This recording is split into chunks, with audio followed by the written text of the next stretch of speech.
बिस्मिल्लाहिर्रहमानिर्रहीम। अस्सलाम वालेकुम नाज़रीन, आप देख रहे हैं प्रोग्राम हक़ाइक़। मैं हूँ आपके साथ फ़ाइज़ा शिराज़ी। नाज़रीन, 190 मिलियन पाउंड केस की समाअत के हवाले से आज रद्द-ए-अमल सामने आया है इमरान खान साहब का कि मैंने कहा था मेरे वकला आएँ तो मैं आ जाऊँगा। ये उनके वकील हैं फैसल चौधरी साहब, उन्होंने ये बयान उनका सामने रखा है, ये स्टेटमेंट सामने रखी है। नाज़रीन, इमरान खान ने मुज़ाकरात की तीसरी नशिस्त से चंद घंटे कबल अडयाला में जो मुज़ाकराती टीम या उनकी जो वकला की टीम है उनसे जो मुलाकात हुई है, उसमें उन्होंने वाज़ेह कर दिया है कि किसी किस्म की डील वो नहीं करना चाह रहे, ना ही वो किसी किस्म की डील करेंगे, चाहे ये कोई भी हरबे इस्तेमाल कर लें। नाज़रीन, जहाँ तक बात है हरबे इस्तेमाल कर लें, अगर वो ये कह रहे हैं कोई भी हरबे इस्तेमाल कर लें तो इस पर डेफिनेटली डिस्कशन होगी कि क्या ये जो बातें की जा रही थी कि अडयाला से सफ़र शुरू होगा और बनीगाला या ज़मान पार्क में जाके कहीं ना कहीं होम अरेस्ट की सूरत में वो रुक सकता है, उस पर भी बात करेंगे। उन्होंने कहा कि हम इंसानी हकूक़ की तंजीमों से मुतालबा करते हैं कि सुप्रीम कोर्ट, हाई कोर्ट में दरख्वास्त भी उन्होंने दी है और वह कह रहे हैं कि कानून और इंसाफ इंसानी हकूक़ की पामाली पर एक्शन लें जो कि पाकिस्तान में किया जा रहा है।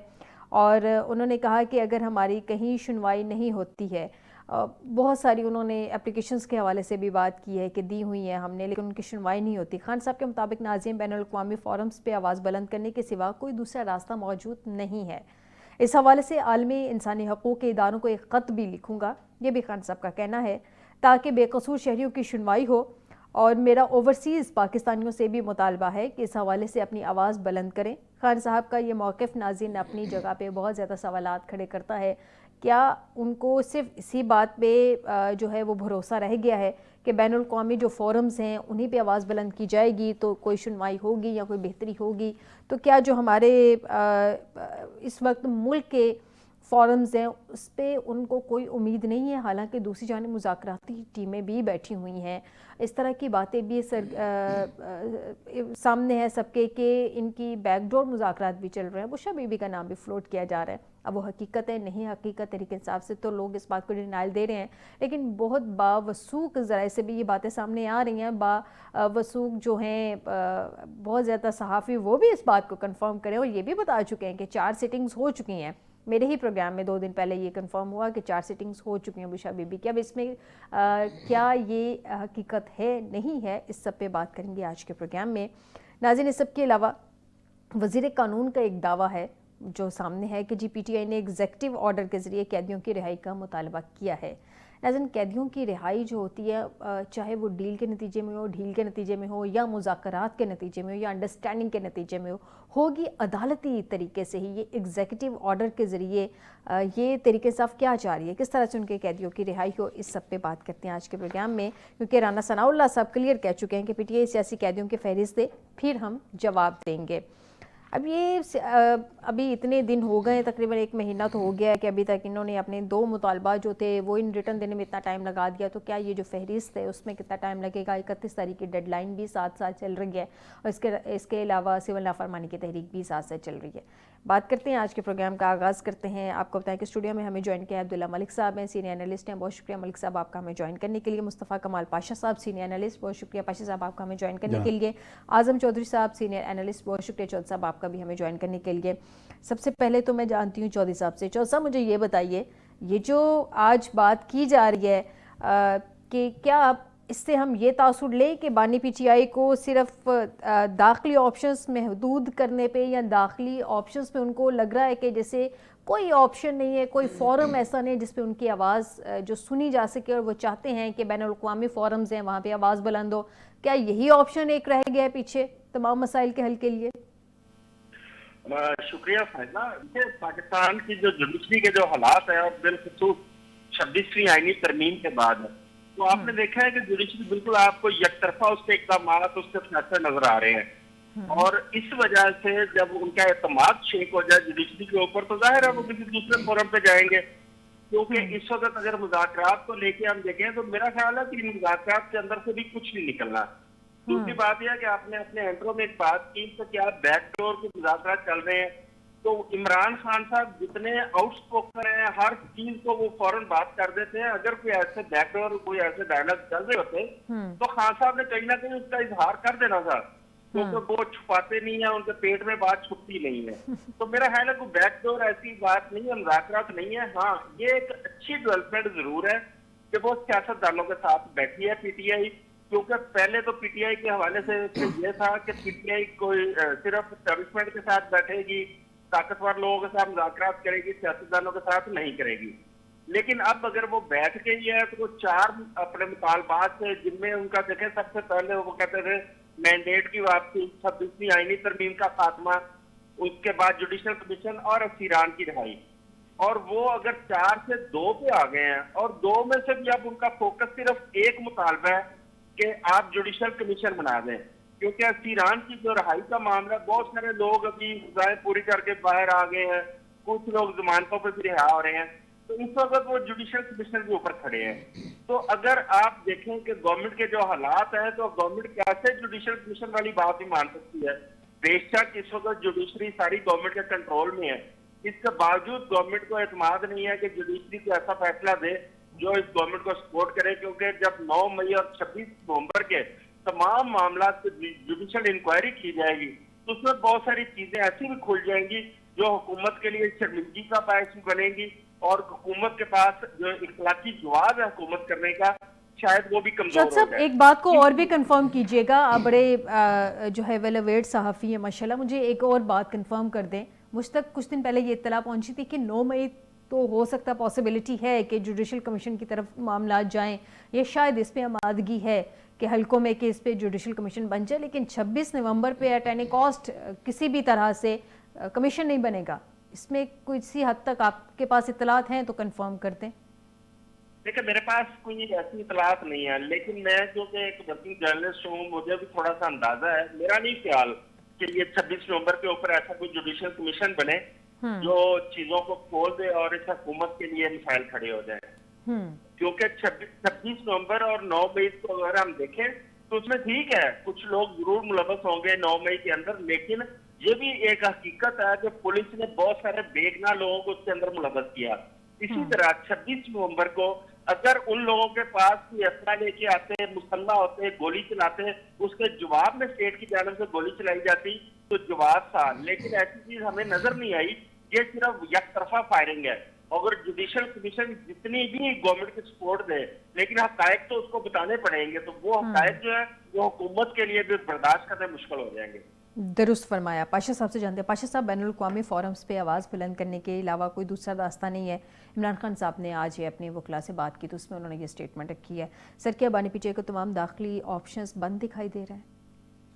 बात यह है कि मेरी राय बिल्कुल वाज़े है कि ये जो मुज़ाकरात हो रहे हैं ये ब्लफ गेम है।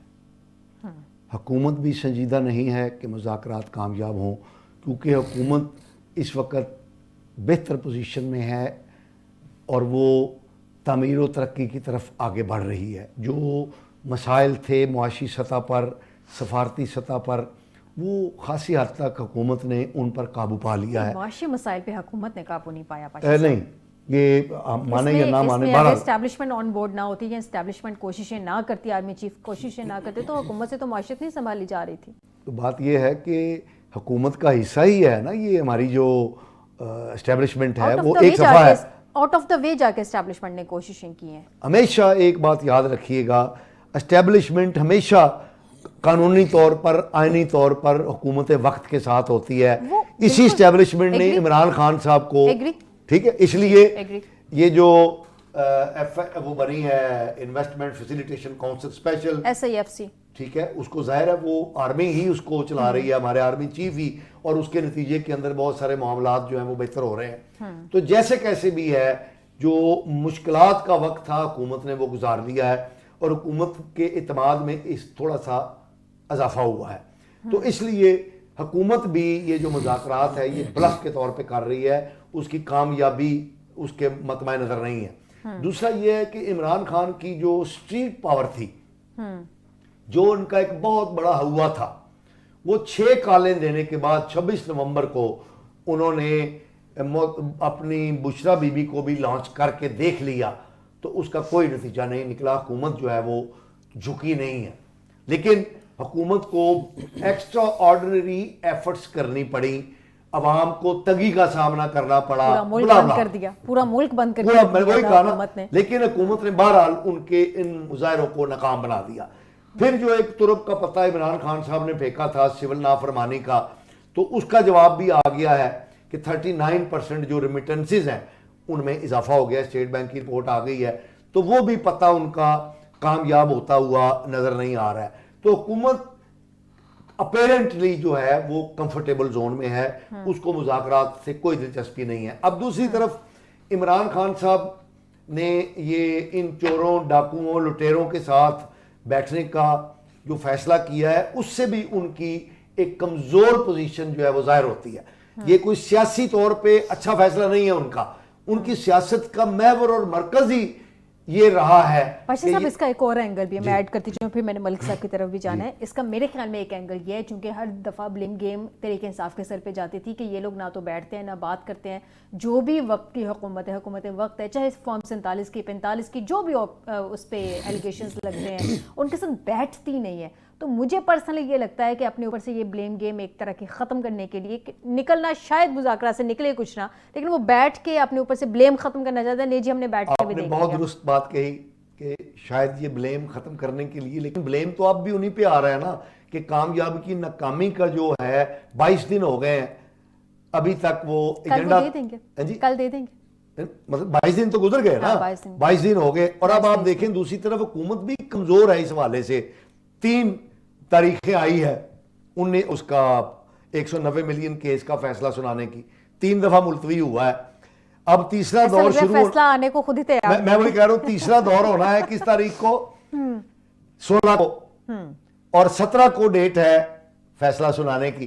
तो इसका मतलब यह है कि 16 को अगर कोई चीज ठीक ना हुई तो 17 को फैसला आ जाएगा। सर फैसला जैसा भी आता है, फैसला कंट्रोवर्शियल हो चुका है ऑलरेडी, जी बिल्कुल, डिले होने की वजह से मलिक साहब से जानते हैं। मलिक साहब, सेम क्वेश्चन आपसे, पहले आपसे भी इसका मैं जो है आपका ओपिनियन जान लूँ। ये जो बैनुल अक़वामी फोरम्स की बात की जा रही है, दाखिली ऑप्शंस भी इमरान खान साहब के पास मौजूद थे जिसमें पार्लियामेंट में वो अपना किरदार अदा कर सकते हैं। अभी भी उनके पार्लियामेंट में एक अपोजिशन, बड़ी स्ट्रॉन्ग अपोजिशन बैठी है, बड़ा टफ टाइम दे रही है गवर्नमेंट को। पार्लियामेंट के अंदर भी एहतजाज के तरीके जो हैं, जो वज़ीर आज़म साहब ने अनाउंस किए थे, जैसे वो जापान से उनको पसंद आए थे, तो वो अब हमारी अपोजिशन उस तरह से एहतजाज कर रही है। इस सब के अलावा KP में अच्छी गवर्नेंस की कोशिश है, मज़ीद अच्छी गवर्नेंस की कोशिश है, मुज़ाकरात का तरीका चल रहा है, फिर उनको ये दाखिली रास्ते बंद होते क्यों नज़र आ रहे हैं? देखिए फैज़ा, आपका क्वेश्चन बड़ा इंपॉर्टेंट है आज के हालात और वाक़यात के तनाज़ुर में, जिस तरह खान साहब ने स्टेटमेंट दी है। देखिए खान साहब का एक तो यह है कि बैरूनी दुनिया में जो पाकिस्तानी है बड़े इन्फ्लुएंशियल हैं। दूसरी बात यह है कि जो पूरी दुनिया है उनके जो सफारत खाने होते हैं वो ह्यूमन राइट्स पे बड़े नोट्स ले रहे होते हैं, जो कि जनूबी एशिया में जितने भी सफरा हैं वो अपनी जो हुकूमत को रिपोर्ट्स भेजते हैं वो हमारे मतलब नेगेटिव भेजते हैं कि पाकिस्तान में जो आज़ादी इज़हार है वो नहीं है, पाकिस्तान में बुनियादी इंसानी हकूक़ मुअत्तल है, पाकिस्तान में आइन मुअत्तल है, पाकिस्तान में जो अदलिया है वो अपना सही किरदार अदा नहीं कर रही है, वो हमारी तरह नहीं है। वो बड़े फेयर कमेंट्स भेजते हैं। फिर जो अभी 26 नवंबर का जो ट्रम्प का पत्ता इमरान खान साहब के हाथ में आया ना, जिस तरह पूरी दुनिया ने नोट किया, अपनी जो हुकूमतें उनको रिपोर्ट्स भेजी हैं वो पाकिस्तान के मतलब नेगेटिव भेजी हैं। और फिर दूसरी बात यह है कि ट्रम्प इंतजामिया के जो अहम उहदेदार हैं आने वाले अदवार में, उन्होंने भी जो पाकिस्तानियों से मिलकर जो स्टेटमेंट दी हैं वो भी पाकिस्तान के खिलाफ, रिचर्ड ग्रेनर की बात कर रहे हैं, लेकिन अब तो उनका ट्विटर भी खामोश है। जी, इसलिए खामोश है कि उनको कहा गया कि जब उनको सिर्फ एक काम ही है 20 जनवरी के बाद इमरान खान को रिहा कराना है, सिर्फ एक काम है ट्रम्प साहब को। यार ये जी मलिक साहब, जी मलिक साहब, देखिए इसमें कोई शक नहीं है कि देखिए जो पाकिस्तानियों के वोटों से तो ट्रम्प का शायद कुछ बनता ना बनता, लेकिन वहां पर काउंट करते पैसे।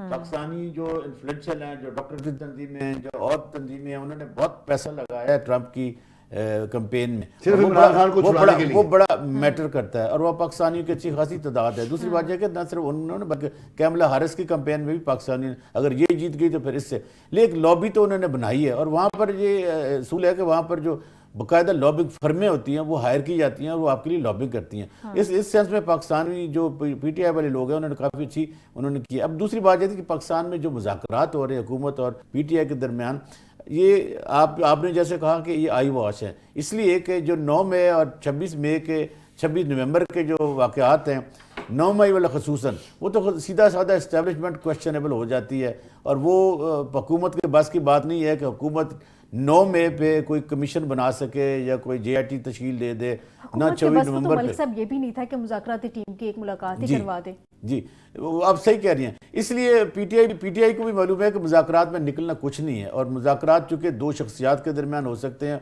वो है इमरान खान साहब और chief of the army staff.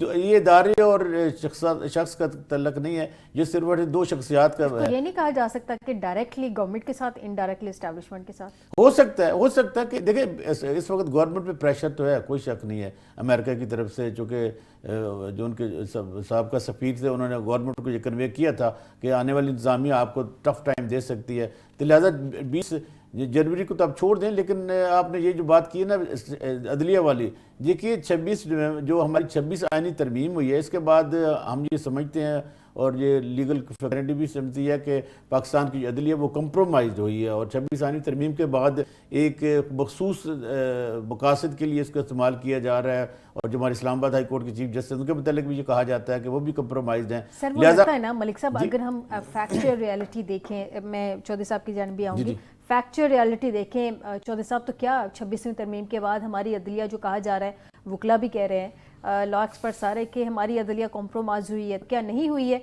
जो जिस तरह से आईनी बेंच बनाया है, सीनियर जो मोस्ट सीनियर जजेस हैं उनको साइडलाइन कर दिया गया है, क्योंकि वो न्यूट्रल रहते हैं, ना वो राइट साइड की बात करते हैं ना वो लेफ्ट साइड की बात करते हैं। हाँ, अगर उन्होंने हक में कोई एक आध फैसला दे दिया, वो तरीके इंसाफ के हक में चला गया, तो इसका मतलब कि उन पर टैग लग गया कि वो तरीके इंसाफ के जजेस हैं, और उनकी जो है हक अदूली करके उनको साइडलाइन कर दिया गया। तीसरे नंबर के जज को चीफ जस्टिस बना दिया गया, उसके बाद जूनियर जजेस को आईनी बेंच में ले आया गया। तो क्या ये अदलिया कॉम्प्रोमाइज नहीं हुई चौधरी साहब? चौधरी साहब हमारे साथ हैं।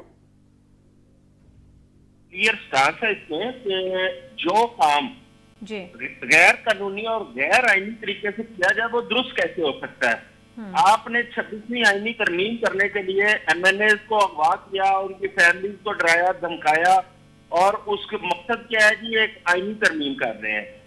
जब आप गैर कानूनी तरीका इख्तियार कर रहे हैं तो आप कैसे कह सकते हैं कि वो तरमीम ठीक है? तो इसमें पूरी जुडिशरी ना सिर्फ कंप्रोमाइज हुई है, बल्कि जुडिशरी के ऊपर से अवाम का इत्मीनान जो है वो कम हो गया है, जो कि बहुत खतरनाक बात है। ये अच्छी बात नहीं है। जुडिशरी एक ऐसा अदारा है जिसके ऊपर अवाम का इत्मीनान होना बहुत जरूरी है, क्योंकि इंसाफ उन्होंने फराहम करना है। लेकिन अब आप कहें कि जैसा काजी फायज निसा वो ठीक जज थे, तो ये तो पाकिस्तान का बच्चा बच्चा जानता है कि जो उनका किरदार रहा है, जुडिशल जो कुछ वो करके गए हैं। उसके बाद इस्लामाबाद हाईकोर्ट के चीफ जस्टिस जो है उनके ऊपर तो पीटीआई कई दफा एतराजात कर चुकी है कि उनके फैसलों के ऊपर उनको एतराज है, और कई दफा वो कह चुके हैं कि हमारे उनके पास केसेस ना लगाए गए। इसलिए मैं समझता हूँ कि किसी भी वो मुआशरा कहते हैं ना कि उतनी देर तक तरक्की नहीं कर सकता जहां जब तक वहां पे इंसाफ का निजाम ना हो। पाकिस्तान में पूरा इंसाफ का निजाम, पूरा जुडिशल सिस्टम आपका कंप्रोमाइज है इस वक्त, इसलिए लोग इस पे ऊपर एतमाद करने को तैयार नहीं है, और बैनुल-अक़वामी फोरम्स को देखा जा रहा है और उस तरफ तवज्जो दी जा रही है। लेकिन चौधरी साहब यहाँ पे एक सवाल मेरा भी बनता है। अब आपका पॉइंट एग्जैक्टली दुरुस्त है, लेकिन पॉइंट ये है कि हमारी जब भी रिफॉर्म्स की बात होती है, सुप्रीम कोर्ट की रिफॉर्म्स की जाती हैं, हाई कोर्ट्स में भी देखा जाता है कि वहाँ की रिफॉर्म्स क्या हैं, क्योंकि ज़्यादातर केसेस हाई प्रोफाइल या तो हाई कोर्ट्स में जाते हैं या पे सुप्रीम कोर्ट में फाइनल डिसीजंस आते हैं। बार बार ये कहा जा रहा है कि सुप्रीम कोर्ट में बर्डन ऑफ केसेस, पेंडेंसी बहुत ज़्यादा है। जो मैंने डाटा निकलवाया, मेरे डाटा के मुताबिक सुप्रीम कोर्ट में जो पेंडेंसी है केसेस की वो 5% है, 15% जो है वो हाई कोर्ट्स में है, जबकि 80% जो पेंडेंसी है वो हमारी लोअर जुडिशरी में है, सिविल कोर्ट्स में है, सेशन कोर्ट्स में है। उसकी तरफ हमारा निज़ाम, उधर जजेस की कोई रिफॉर्म्स क्यों नहीं लाई जाती हैं, उधर जजेस की तादाद क्यों नहीं बढ़ाई जाती है? सर जी देखें, जब से आप और मैं इस पोस्ट संभाला है या इस प्रोफेशन के अंदर है, हम हमेशा सुनते हैं कि जी जुडिशल रिफॉर्म्स हो रही हैं, लेकिन हमने रिफॉर्म्स होती हुई आज तक नजर नहीं आई हमें। और जो लोअर कोर्ट्स के जो हालात है जिसका आपने अभी जिक्र किया, वहां पे तो एक मिसाल मशहूर है कि दादा केस करता है और पोता जो है वो फैसला सुनता है। ये लोअर जुडिशरी का हाल है। जहां तक पेंडेंसी का मामला है, तो जब ये जुडिशल इन्होंने 26वीं आईनी तरमीम के बाद आईनी कोर्ट्स बनाई तो पेंडेंसी को मेन बुनियाद बनाया गया था। लेकिन अगर आप थोड़ा सा गौर करें तो पेंडेंसी बढ़ गई है, कम नहीं हुई इससे। ठीक है, अगर तो जुडिशल रिफॉर्म्स सही मानों में की जाए तो पाकिस्तान का इंसाफ का निजाम ठीक हो सकता है। लेकिन इस वक्त भी आप देखें जो नए जजेस तैनात किए जाने हैं वो भी एक बड़ा काबिल एतराज तरीकाकार है कि आप पॉलिटिकल पार्टीज अपनी पसंद नापसंद के ऊपर वो जजेस को तैनात करती हैं, क्यों नहीं हायर कोर्ट के अंदर उसी तरह जज तैनात किए जाते हैं जिस तरह लोअर जुडिशरी में आते हैं कि एक इम्तहान हो, वो इम्तहान पास करें और उसके बाद वो जुडिशरी के अंदर इंडक्शन हो उनकी। लेकिन यहाँ पे क्या है कि हाई कोर्ट के अंदर बराह रास्त जिसने कोई किसी पार्टी के लिए, हुकूमत के लिए खिदमात अंजाम दी है, या वो लोग किसी पार्टी के साथ माजी में वकील रह चुके हैं, या उनकी कोई रिश्तेदारियां हैं, उनको आप लेके तो हाई कोर्ट्स में आगे जज लगा देते हैं। तो जब वो 20-20 साल उन कोर्ट के अंदर रहते हैं तो क्या आप तोको करेंगे कि वो इस मुल्क या आवाम के लिए काम करेंगे, या उन लोगों के लिए करेंगे जिन लोगों ने उनको ओब्लाइज करके इन सीटों पर तक पहुंचाया है। अभी देखें जिन जजेस के नाम आ रहे हैं उनमें 2 जजेस वो वाले हैं जिनका क्रेडिट सिर्फ ये है कि उन्होंने इमरान खान के खिलाफ 2 फैसले सुनाए हैं और उनका नाम इस्लामाबाद हाई कोर्ट के लिए रिकमेंड किया गया है। तो लिहाजा ये पूरा सिस्टम जो है ना, इसको ठीक करने की जरूरत है, ना सिर्फ के पूरी इस्लाहात बल्कि इनको जजेस इंडक्शन का जो मामला है इसको फौरी तौर पर इसको ठीक करने की जरूरत है। बिल्कुल दुरुस्त, मैं आप ही की जानिब आ रही हूं पाशा साहब जी। बड़ी खूबसूरत बात की है इन्होंने। आज से पहले यानी अदलिया पर अवाम का एतमाद सिर्फ इन्हीं यानी 8 फरवरी के बाद ही मेरे ख्याल में खत्म हुआ है। जब नहीं पहले भी इतना खास नहीं, मेरी अर्ज सुन लेना, मतलब तासुर ये है कि अदलिया इससे पहले बहुत बावकार मकाम रखती थी। अदलिया के अंदर इंटेलिजेंस एजेंसियों के रोल के बारे में सबसे पहले शौकत अजीज सिद्दीकी ने बात की। ये किसका दौर था? इमरान खान का।